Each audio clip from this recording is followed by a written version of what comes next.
$50 in groceries. 7 days of food for a family of 4. Not barely, not uncomfortably, fully fed. This system existed for decades. It was taught in schools, printed in government guides, and used by millions of households to stay nutritionally complete through the hardest economic conditions of the 20th century. Then the food industry did the math, and it disappeared. In July 1943, the United States Department of Agriculture published a document called the National Wartime Nutrition Guide.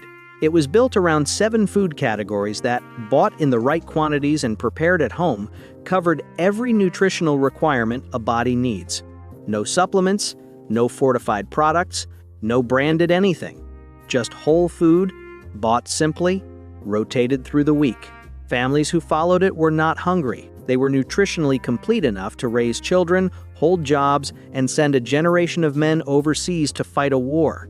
The USDA designed it to work. It did. By the late 1950s, home economics was still a fixture in American schools. In 1959, roughly half of all high school girls were enrolled in classes that taught them exactly how to shop and cook on a budget. The knowledge of how to feed a family on almost nothing was still being passed down, one classroom at a time. Then came the infiltration. Food companies, including General Foods, began sponsoring home economics lesson plans. They provided teaching materials. They turned home economics teachers into salespeople for convenience products. The Vocational Education Act of 1963 cut federal funding for home economics unless it led to paid employment.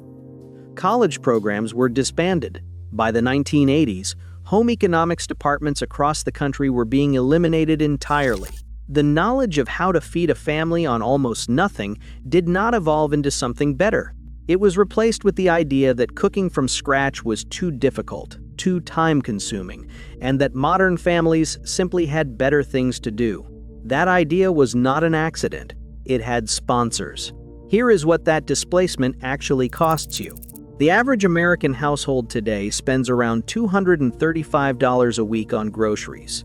The gap between that and what this list costs is nearly $185 a week. That is over $9,600 a year, leaving your household for food that is not meaningfully better than what $50 provides. That money did not go toward better nutrition. It went toward packaging, branding, shelf placement, and the decades-long project of making you forget that whole food, simply prepared, is all a body actually needs. Here is the list. Eggs, 2 dozen, around $6.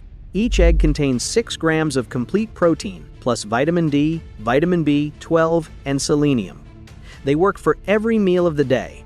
Scrambled in the morning, hard-boiled for snacks, folded into fried rice at night. No single item on this list delivers more nutrition per dollar than eggs. Dried beans, 2 pounds, under $4. 1 pound of dried beans becomes nearly 3 pounds of food once cooked. The protein content rivals meat. The fiber content is exceptional. Pinto beans, black beans, lentils. The variety matters less than the habit. The cost per serving is roughly 10 cents. That is not a misprint. Brown rice. 5 pounds, around $5 to $6. Cook a large batch at the start of the week and it becomes the foundation for nearly every meal. Breakfast porridge, a lunch bowl, a dinner side, a base for soups. The Wartime Nutrition Guide built its carbohydrate recommendations around whole grains specifically because they carry nutrients that processed grain products strip out entirely during manufacturing. Whole chicken, 1 large bird, around $8 to $10. A whole chicken is 3 to 4 meals in a single purchase. Roast it on the first day. Strip the remaining meat for the following 2 days. Boil the carcass into a stock that becomes the liquid base for every soup and stew for the rest of the week. Buying individually packaged boneless chicken breasts costs 2 to 3 times more per serving for the same protein. A whole chicken is the most efficient protein purchase at any grocery store, and it always has been. Cabbage. 1 large head, around $2. A head of cabbage feeds a family of 4 as a side dish for 4 days. It stores for up to 2 weeks in a refrigerator without spoiling. It contains more vitamin C per serving than an orange. And at under $1 per pound, it was a central vegetable in the wartime nutrition system for exactly these reasons. Most households stopped buying it somewhere in the last 60 years. That is not a coincidence. Cabbage does not require a branded product to prepare. Carrots, one large bag, around $2. Roasted, they become a side dish. Raw, they hold as a snack. Diced into soups and stews, they add natural sweetness and nutrition without effort. They store for weeks in a refrigerator, which means they do not go to waste. This is the kind of vegetable the processed food industry cannot sell you a shortcut for, which is partly why it has drifted off most shopping lists. Onions and garlic, a bag of each, around $4 combined. These two ingredients transform every other item on this list. Dried beans with sautéed onion and garlic taste like a meal someone spent real time making. Without them, the same pot tastes like a compromise. They store for weeks at room temperature. They cost almost nothing. And no seasoning packet or flavor additive replicates what fresh onion and garlic do to a simple meal.